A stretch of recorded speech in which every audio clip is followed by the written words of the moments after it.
আল্লাহ আমার রব, এই রবি আমার সব।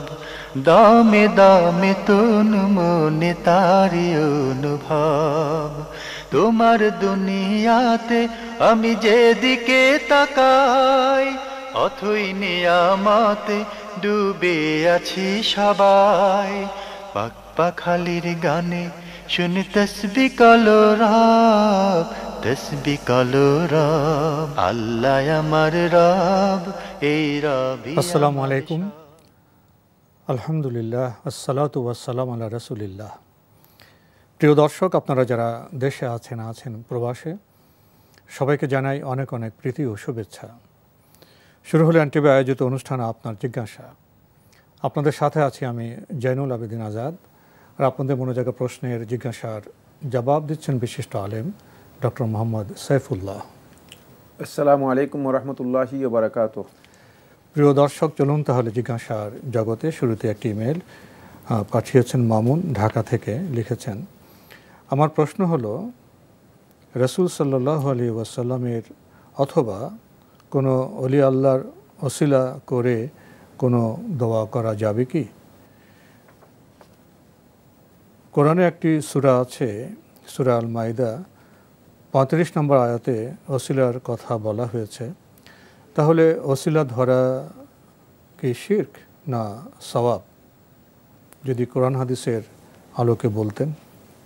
প্রশ্নটা খুবই সুন্দর, কিন্তু প্রশ্নের মধ্যে সমস্যা কি এটা আমাদের জানা দরকার। প্রথম কথা, রাসূলুল্লাহ সাল্লাল্লাহু আলাইহি ওয়াসাল্লাম তো দোয়া করেছেন, সাহাবায়ে কেরামগণ দোয়া করেছেন, তাদের পরবর্তী সময় তাবিঈন দোয়া উদাহরণ আছে। জি, তো কিন্তু কেন মানে এই যে বিশাল আল্লাহ রাসূল সাল্লাল্লাহু আলাইহি ওয়াসাল্লামের সাহাবায়ে কেরামগণ, সাহাবীদের পরবর্তী তাবিঈনগণ, তারা যে দোয়া করেছেন, তাদের দোয়া কোথাও কেন ওসিলার, মানে যেই ওসিলার কথা আপনি বলেছেন এই ওসিলা নেই কেন?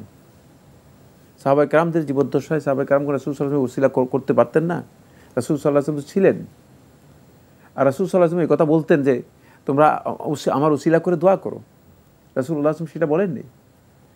কারণ কি? কারণ হচ্ছে দোয়া তো আল্লাহর কাছে করবেন, সুতরাং দোয়া এর জন্য ওসিলার প্রয়োজন নেই। এই কনসেপ্ট যদি থাকে যে আপনি ওসিলা না করলে, কোনো ব্যক্তিকে না ধরলে, আপনি খুব ভালো করে চিন্তা করুন, কোনো ব্যক্তিকে না ধরলে তাহলে আপনার দোয়া আল্লাহ তাআলা কবুল করবেন না, সরাসরি দোয়া করা যাবে না, তাহলে আল্লাহ রাব্বুল আলামিন সম্পর্কে আপনার খারাপ ধারণা এসে গেল। এখান থেকে আল্লাহ সুবহানাহু ওয়া তাআলা একেবারে পরিপূর্ণরূপে পবিত্র। এই খারাপ ধারণা আল্লাহ রাব্বুল আলামিন সম্পর্কে করে আপনি আর দোয়া করে লাভ কি হবে? দোয়া করে তো কোনো লাভ নেই, আল্লাহ তাআলা সম্পর্কে আপনার খারাপ ধারণা হয়ে গেল। তাই খুব ভালো করে খেয়াল করতে হবে, ওসিলার অর্থ হচ্ছে এখানে কোনো ব্যক্তি যখন ওসিলা করবেনই, তিনি এর অর্থই হচ্ছে দাঁড়াচ্ছে, ওসিলা বলতে যেটা বোঝাচ্ছেন যে তিনি মনে করতেছেন হয়তো আল্লাহ তাআলা তাকে চিনেন না। আউযু বিল্লাহি মিনাশ শাইতানির রাজিম। আল্লাহ রাব্বুল আলামিন বান্দাদের সবাইকে চিনেন, বান্দার ব্যাপারে আল্লাহ রাব্বুল আলামিনকে পরিচয় করে দেওয়ার দরকার নেই। 2 নম্বর হচ্ছে তিনি মনে করতেছেন যে মানে আমার দোয়াটা আল্লাহ তাআলা শুনবেন না, কবুল করবেন না। আল্লাহ রাব্বুল আলামিনের খারাপ ধারণা, আমাকে আল্লাহ পছন্দ করেন না। 3 নম্বর যেটা, সেটা হলো তার এই ধারণা হচ্ছে যে আল্লাহ রাব্বুল আলামিনের কিছু বান্দা আছে যাদের কথা বলে, যারা আল্লাহর কাছে কর্তৃত্ব করতে পারেন, যারা আল্লাহ তাআলাকে জোর করে বলতে পারতে পারে আল্লাহ এই লোকের দোয়াটা কবুল করে দাও। কোনোটাই মোটো এখানে সঙ্গত নয়। আল্লাহ তাআলার যতই নৈকট্য লাভ করুক, কিন্তু আল্লাহ রাব্বুল আলামিনের কাছে বান্দাকে আল্লাহ তাআলা অনুমতি না দিলে বান্দা কিছু বলার অধিকার রাখে না, কোনো সুপারিশই করতে পারবে না, কোনো সুপারিশই নেই সেখানে। সুতরাং এই বিষয়গুলো আমাদের না জানা থাকার কারণে আমরা মনে করছি ওসিলা করলে সমস্যা কি, ওসিলা শিরক হবে কেন? শিরক হবে তো এই জন্য যেহেতু আপনি আল্লাহ রাব্বুল আলামিন সম্পর্কে একটা খারাপ ধারণা নিয়ে নিয়েছেন, এটা আপনার জন্য উচিত নয়। আর দোয়া যেহেতু ইবাদত, রাসূল সাল্লাল্লাহু আলাইহি ওয়াসাল্লাম দোয়া শিখিয়ে গেছেন, কোরআনে কারীমের মধ্যে আল্লাহ তাআলাও দোয়া শিখিয়েছেন। কোথাও কি আল্লাহ রাব্বুল আলামিন দোয়া শিখিয়েছেন যে দোয়াটা অমুকের ওসিলা করো? না, সরাসরি উদউনি, তোমরা আমাকে ডাকো, আস্তাজিব লাকুম, আমি তোমাদের ডাকে সাড়া দেব, তোমাদের দোয়া কবুল করব। উজিবু দাওয়াতাদ দাঈ ইযা দাআনি, আমি দোয়াকারী দোয়া কবুল করব যখন সে দোয়া করে। সরাসরি আল্লাহর সাথে সম্পর্ক, দোয়ার সম্পর্ক সরাসরি আল্লাহ তাআলার সাথে। সুতরাং এর ফাঁকে মানে উসিলা ঢুকিয়ে দেওয়ার অর্থ হচ্ছে মানে আল্লাহ এবং বান্দার মাঝে আরেকজন ব্যক্তিকে নিয়ে আসা। এই ব্যক্তির ডিউটি কি? ডিউটি কিছুই নেই। ডিউটি যদি অতিরিক্ত সাব্যস্ত করেন তাহলে সেই ডিউটিটা আপনাকে নির্দিষ্ট করতে হবে ডিউটিটা কী তার। এখন আপনি মানে বিপদে পড়ে যাবেন যদি বলেন যে আল্লাহ এবং বান্দার মাঝে এ হচ্ছে আমার মাধ্যম, তাহলেই এটার নাম হচ্ছে শিরক। সুতরাং এটা শিরকে কোনো সন্দেহ নেই, এই শিরক হওয়ার ব্যাপারে কোনো সন্দেহ নেই। এটা হলো 1 নম্বর মাসআলা বা 1 নম্বর প্রশ্ন যেটা আপনি করেছেন। 2 নম্বর প্রশ্ন হচ্ছে, এরপর আপনার একটা বিভ্রাট তৈরি হয়েছে, সেই বিভ্রাটটা হচ্ছে কোরআনে কারিমের সূরা আল মায়দার 35 নম্বর আয়াত। সূরা আল মায়দা 35 নম্বর আয়াতের মধ্যে আল্লাহ তাআলা কি বলেছেন? সেখানে উসিলা বলতে আপনি যেটা চিন্তা করেছেন সেটা নয়। আল্লাহ তাআলা বলেছেন, ইয়া আইয়ুহাল্লাযীনা আমানুত্তাকুল্লাহ, হে ঈমানদারগণ তোমরা আল্লাহকে ভয় করো। ইত্তাকুল্লাহ মানে তাকওয়া অবলম্বন করো। তাকওয়া কি জিনিস আমরা জানি। ওয়াবতাগু ইলাইহি, এবং আল্লাহর কাছে পৌঁছার জন্য ওয়াবতাগু ইলাইহি আল ওয়াসিলা, ওসিলা তোমরা কি করো? গ্রহণ করো। ওসিলা তোমরা তালাশ করো, ওসিলা গ্রহণ করো। ওসিলাটা কি? এই ওসিলা হচ্ছে মুজাহিদ ইবনে জাবর বর্ণনা করতেছেন, ইবনে জারির আত-তাবারি রাহমাতুল্লাহ তার তাফসীরের মধ্যে উল্লেখ করেছেন, ইবনে কাসির দিমাশকি রাহমাতুল্লাহ তার তাফসীরের মধ্যে উল্লেখ করেছেন, আল ওয়াসিলা হিয়া আল কুরবাতু ইলাল্লাহ, আল্লাহ তাআলার নৈকট্য লাভ করার যে কাজগুলো আছে সেগুলো উসুল হবে কাজ, হ্যাঁ এই আমলগুলো, মানে আল্লাহর কাছে পৌঁছার জন্য তোমরা যেই কাজগুলো আল্লাহর নৈকট্য তোমাদেরকে মানে নিকট পৌঁছিয়ে দেয় সেগুলো করো। এখানে ওসিলা মানে মাধ্যম নয়, ওসিলা হচ্ছে আল কুরবাহ ইলাল্লাহ, যেগুলো আল্লাহর দিকে মানুষদেরকে পৌঁছিয়ে দেয়। কারণ ওসিলায় অনেক অর্থ রয়েছে, তার মধ্যে এটা হচ্ছে ওসিলায়ের সাহাবায়ে কেরামদের কাছ থেকে, এবং এটা কাতাদা বর্ণনা করেছে, কাতাদা বিন দাআমাত আস-সুদুসি বর্ণনা করেছে, আবু রিজাহ বর্ণনা করেছে, এবং মুজাহিদ ইবনে জাবর বর্ণনা করেছে। বিস্তারিত সনদ আপনি তাফসীর তাবারির দেখে নেবেন, তাহলে বিস্তারিত পেয়ে যাবেন। ওসিলা হচ্ছে যেই কাজের মাধ্যমে মা ইউতাকাররবু বিহি ইলাল্লাহি আযজা ওয়া জাল, যেই কাজের মাধ্যমে বান্দা আল্লাহ রাব্বুল আলামিনের নৈকট্য লাভ করতে পারবে, সেই কাজ করা। তো এই কাজ করা আর একজন ব্যক্তিকে আল্লাহ এবং বান্দার মাঝে নিয়ে আসা, দুইটা কি এক কথা হলো নাকি? দুইটা কোনোদিন এক নয়। সুতরাং আপনি একটা মিসগাইডের তাফসীর নিয়েছেন, মিসগাইডের একটা ব্যাখ্যা নিয়েছেন। এটা কোরআনে কারিমের অপব্যাখ্যার কারণে, কোরআনে কারিমের অপব্যাখ্যার কারণে আপনি মনে করেছেন যে ওসিলা মানে আল্লাহর কাছে আল্লাহর জন্য একটা মাধ্যম নির্ধারণ করা।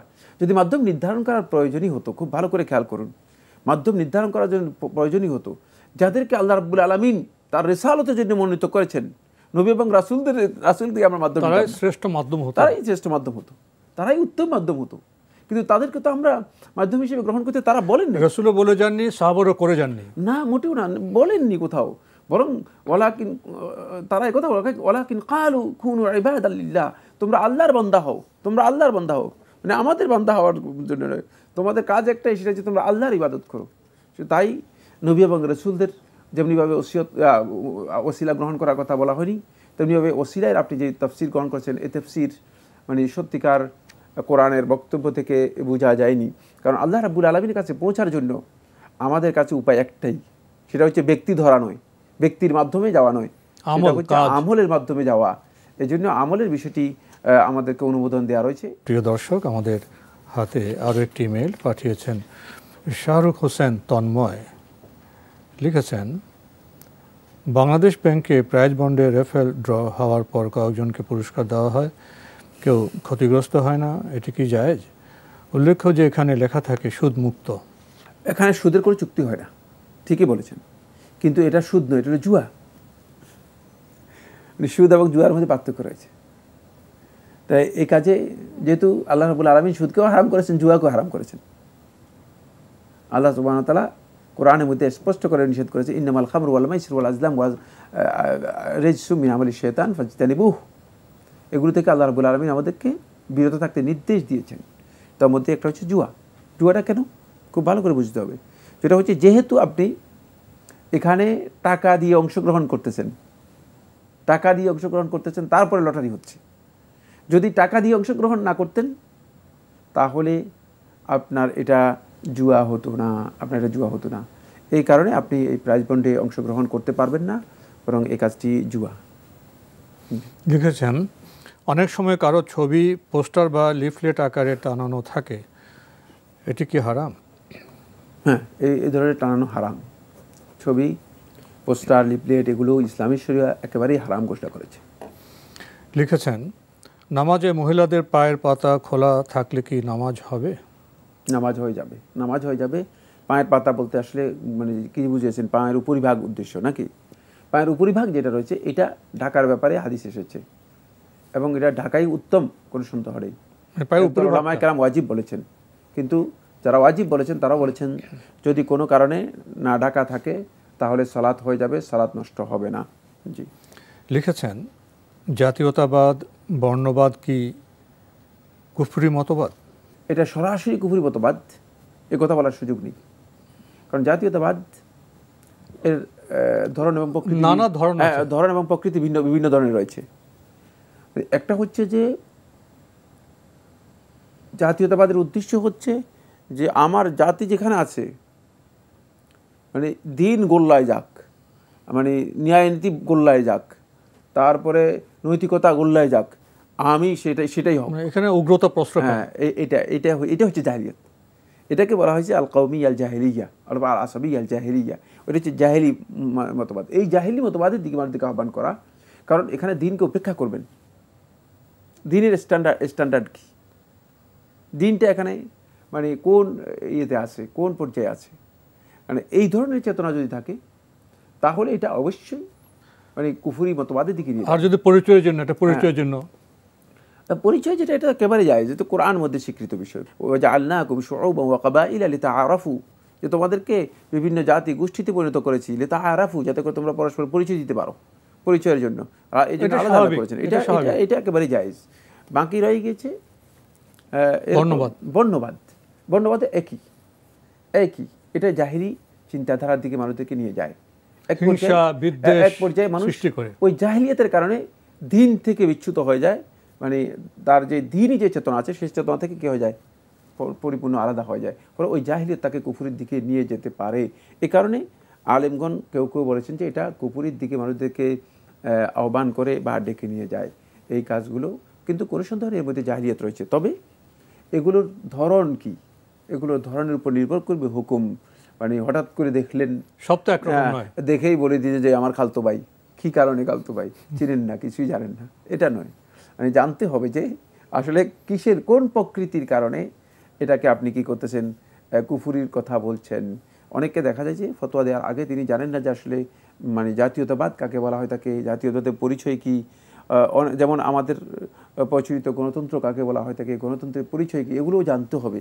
জেনে তারপরে বর্ণ বৈচিত্র্য, একটা বর্ণবাদ, দুটো আলাদা জিনিস। জি, আমরা জানলাম বিষয়টি সম্পর্কে। প্রিয় দর্শক, আপনি আরেকটি প্রশ্ন করেছেন, হামাস সম্পর্কে জানতে চাই, তাদের মানহাজ কি সঠিক, যেহেতু তারা কাফিরদের বিরুদ্ধে জিহাদ করছে?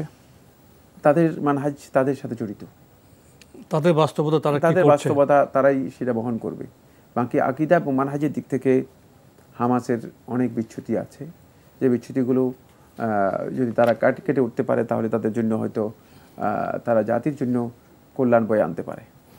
আমরা জানলাম বিষয়টি সম্পর্কে। প্রিয় দর্শক, আমাদের হাতে আরও একটি ইমেইল পাঠিয়েছেন মোহাম্মদ আনোয়ার হোসেন কুমিল্লা থেকে।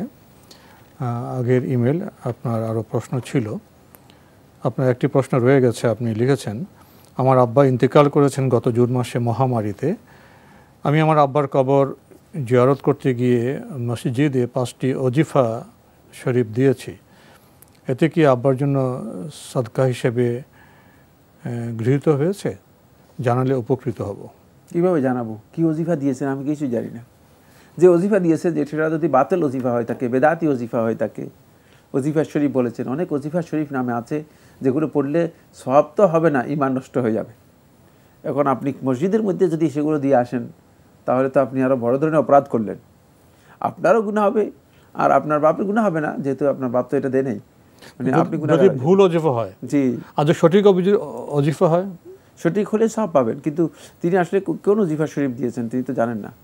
এই জন্য তার উচিত ছিল যে কোরআন শরীফ দিয়ে আসবেন, কোরআন মুসাফ দিয়ে আসতে পারেন, যাতে যেখানে ভুল নেই, যেখানে কোনো ধরনের সন্দেহ নেই। জি, সন্দেহ নেই। তো আমার মনে হচ্ছে যে এই কাজটা ভুল। ওজিফা শরীফ টরিফ এগুলোর দিকে যাবেন না। আমাদের কাছে সরাসরি আল্লাহর কিতাব আছে, কেন আমরা অন্য দিকে যাচ্ছি? কিতাব আছে, সহিহ হাদিস আছে, হাদিসের কিতাব দিতে পারেন, সহিহ হাদিসের কিতাবগুলো দিতে পারেন। জি, তো এই বিষয়ে আমাদের বোধহয় আর একটু সচেতন এবং সতর্ক হওয়া প্রয়োজন। প্রিয় দর্শক, আমাদের হাতে আরও একটি ইমেল পাঠিয়েছেন আলী সালাম, টরেন্টো, কানাডা থেকে। লিখেছেন, মাই মম prays every Arabic month. On the first day, she prays 2 rakat nafil salah. Is it bidah or gunnah? Same thing she does for Zuhr or Maghrib or Isha, 2 to 4 rakat nafil namaz. Is it bidah or gunnah or correct? Please tell me. না, এটা বিদআত হবে না। নফল সালাত আদায় করতে পারেন তিনি। নফল যে কোনো সালাত সময় কোনো তো ব্যক্তি পারেন। যে কোনো সময় আদায় করতে পারেন এবং নফল সালাতকে কোনো ব্যক্তি নিজের জন্য নির্দিষ্ট করে নিতে পারেন। এটা তার ব্যক্তিগত বিষয়। এটাকে সুন্নাহ মনে করলে বেদাত হয়ে যাবে। এটাকে বিধান হিসেবে নফল গ্রহণ করলে বেদাত হবে। কিন্তু উনি যেহেতু ব্যক্তিগত কারণে মানে এটাকে নফল নামাজ আদায় করতেছেন এবং এটা নাজায়েজ কিছুই নয়, নফল সালাত জায়েজ। আমরা জানলাম বিষয়টি সম্পর্কে। প্রিয় দর্শক, আমাদের হাতে আরও ইমেল আছে, পাঠিয়েছেন এম.এ. সেকান্দার ফেনী থেকে লিখেছেন, আমি আজ রাতে বেতের নামাজে 3য় রাকাতে ভুলবশত রুকু থেকে উঠে দোয়া কুনুত না পড়ে সেজদাতে চলে যাই। সেজদায় গিয়ে মনে পড়ে আমি দোয়া কুনুত পড়িনি, তখন দাঁড়িয়ে যাই এবং আরও 1 রাকাত নামাজ পড়ে রুকু করে দোয়া কুনুত পড়ে সাহু সেজদা দিয়ে নামাজ শেষ করি। অনুগ্রহ করে বলবেন আমার নামাজটা কি ঠিক হয়েছে? না, নামাজ ঠিক হয়নি। নামাজের মধ্যে না জেনে আপনি মানে এলোমেলো করে দিয়েছেন। মানে দোয়া কুনুতের জন্য আপনাকে মানে আবার আরেক রাকাত পড়তে হবে, অনেক কিছু করে ফেলছেন। হ্যাঁ, অনেক এলোমেলো করে ফেলেছেন, জানা দরকার ছিল। দোয়া কুনুত যদি কারো ছুটে যায়, তিনি নামাজ ধারাবাহিক নিয়মে কমপ্লিট করে ফেলবেন, তার কিছুই করতে হবে না, সেজদায়ে সাহু দিতে হবে না। ক্লিয়ার হয়েছে না প্রশ্নটা? না, মানে যদি কোনো সময় ভুলে দোয়া না পড়েন তাহলে নামাজ হয়ে যাবে, এই জন্য আর কিছু করতে হবে না। না, মোটেও না, সেজদায়ে সাহু দিতে হবে না। জি, আমরা জানলাম বিষয়টি সম্পর্কে। প্রিয় দর্শক, আরও একটি ইমেল পাঠিয়েছেন আবদুল্লাহ, মিরপুর, ঢাকা থেকে লিখেছেন, আমার মা প্রচণ্ড কাজ পাগল মানুষ। সংসারের গৃহস্থালী বা রান্নার কাজে তাকে সাধ্যমতো সাহায্য করি প্রতিদিন, কিন্তু তারপরেও কোনো কারণে কোনো কাজে ভুল ত্রুটি হলে বা আমার ব্যক্তিগত কাজের কথা বললে মা অকথ্য ভাষায় গালিগালাজ করেন এবং বাসায় অশান্তি সৃষ্টি করেন। আমি বিনয় এবং হিকমার সাথে বুঝিয়েছি যে গালিগালাজ করা ফাসেকি কাজ, এটা করো না। তাতেও মায়ের পরিবর্তন নেই, উনি এমনই। এছাড়াও মা আমার প্রতিটি বিষয়ে হস্তক্ষেপ করেন, আমার ব্যক্তিগত মতামতের কোনো মূল্যই দেন না, উল্টো তুচ্ছ তাচ্ছিল্য করেন। এখন আমি কি করতে পারি? মায়ের ন্যায় অন্যায় সকল কথাই কি আমাকে শুনতে হবে? শুনে চুপ করে থাকবেন, বলতে পারবেন না, চুপ করে থাকবেন। যদি সম্ভব না হয় মানে সহ্য করা, একটু আস্তে করে দূরে সরে যাবেন, কিচ্ছু করার নেই, এরকমই হবে। জি, মা তো আর কিচ্ছু করতে পারবেন না। শুনতেও ধৈর্যের সাথে, কিন্তু সব কিছু মানতে হবে এমন তো কথা নেই না। মানে প্রয়োজনে মানে যদি সম্ভব না হয় দূরে সরে যাবেন, চেষ্টা করবেন, কিন্তু কোনোভাবে কিছু বলতে পারবেন না, কোনো ধরনের উত্তর দিতে পারবেন না, উত্তর দেওয়াটাই নিষেধ। সেখানে গিয়ে মানে ঝগড়া বাঁধাবেন, মাকে বোঝানোর জন্য, জ্ঞান দেওয়ার জন্য চেষ্টা করবেন, এটাও জায়েজ নেই। তাকে আপনি শুধু একটু বলতে পারেন যে মানে গালিগালাজ করলে এগুলো ভালো না, গালিগালাজ তো ভালো মনে হয় না, মানে এই ধরনের হয়তো বলতে পারেন, এর বেশি কিছুই বলতে পারবেন না, ইসলাম অনুমোদন দেয়নি।